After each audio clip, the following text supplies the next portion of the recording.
నాగర్ కర్నూలు జిల్లా కల్వకుర్తి పట్టణంలో గల హుస్నాబాద్ ఐటీఐ కళాశాలలో ఉపాధి శిక్షణ శాఖ జూనియర్ ఎంప్లాయ్మెంట్ ఆఫీసర్ రాజు ఆధ్వర్యంలో ఉద్యోగ మేళాను నిర్వహించారు.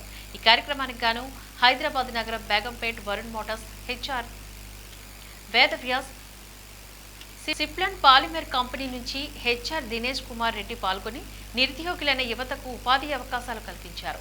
ఈ సందర్భంగా జూనియర్ ఎంప్లాయ్మెంట్ ఆఫీసర్ రాజు మాట్లాడుతూ ఇలాంటి కార్యక్రమాలు మరెన్నో నిర్వహించి నిరుద్యోగులైన యువతకు ఉద్యోగ అవకాశాలు కల్పించడమే తమ ధ్యేయమని తెలియజేశారు.